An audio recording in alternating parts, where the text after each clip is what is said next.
지난 17일 부천시의회 공식 의사 일정이 모두 마무리되는 등 행정에서도 한 해를 매듭짓고 또 다가올 내년을 준비하고 있는데요. 부천시에서는 새해 시정설명회가 열렸습니다. 네, 예전보다 조금 이른 느낌도 있긴 한데요. 취재 기자를 연결해서 관련 내용 들어보겠습니다. 자, 이정아 기자, 부천시가 내년도 시정설명회를 시작한 거죠? 네, 부천시 시정설명회가 시작됐습니다. 선거법을 염두해 다음 달 초까지는 시정설명회를 끝내야 하기 때문에 예년보다는 다소 빠르게 설명회가 열린 건데요. 당초 오프라인 설명회로 예정됐다가 코로나19 상황에 온라인 방식으로 대체했습니다. 먼저 20일 대산동과 신곡동을 시작으로 범안동과 소사본동, 상동과 중동 등 차례로 각 지역별 내년 시정 계획을 설명하고 주민 건의 사항을 듣는 일정입니다.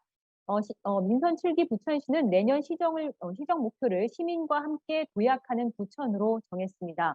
부천 전체로 봤을 때 시민의 33%가 부천의 과제 가운데 주차난, 그러니까 주차장 확충이 가장 시급한 문제라고 꼽았습니다. 부천시는 올해 거주자 우선 주차장의 공유나 마을 주차장처럼 주차난을 해소하기 위한 계획을 잇따라 추진하면서 나름 문제 해결을 위한 정책을 펼쳐왔지만 이 시민들이 느끼기에는 여전히 부족하다는 겁니다. 네, 주차난 하면은 또 원도심 지역이 더 심각하다고 할 수 있지 않겠습니까? 첫 대면 지역이 부천의 대표적인 예도시민 대산동이었는데요. 주로 어떤 내용으로 주민들의 건의 사항이 언급됐습니까? 네, 주민 90여 명이 참여했습니다. 주민들은 이 자리에서 이 주차난 쓰레기 문제, 도로 정비에 대한 지역 문제들에 대해 언급했습니다.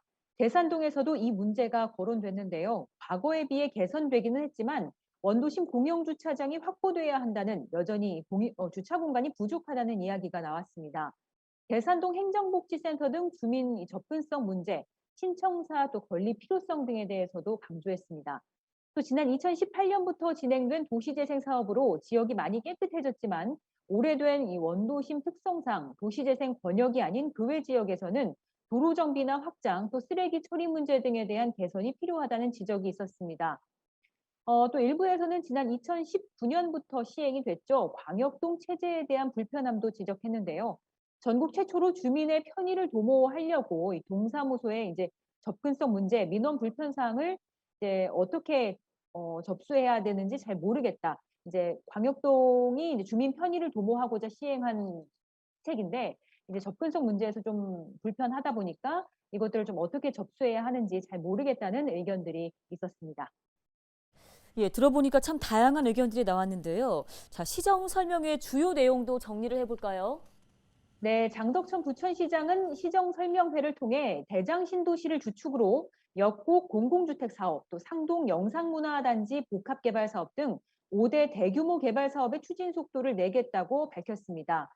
또 이와 함께 부천 문화 콘텐츠 분야, 웹툰 창작이나 메타버스 등을 중심으로 한 크리에이터의 기회의 문을 열겠다. 이런 언급도 했고요. 내년 6월에 부천 아트센터 완공을 시작으로 부천 삼정동 아트벙커 문화재생 3단계 사업, 또 작동 군부대 부지 창의예술센터 조성 등도 주력 사업으로 꼽았습니다. 이와 함께 AI 데이터 센터, 또 ITS 지능형 교통 시스템 구축, 공공 와이파이 확대 등 이 올해보다 더 넓어질 부천 스마트시티 사업에 대한 계획들도 내놓았습니다. 20일을 시작으로 이번 주 금요일인 오는 24일까지 하루에 2지역씩 시정설명회가 열립니다.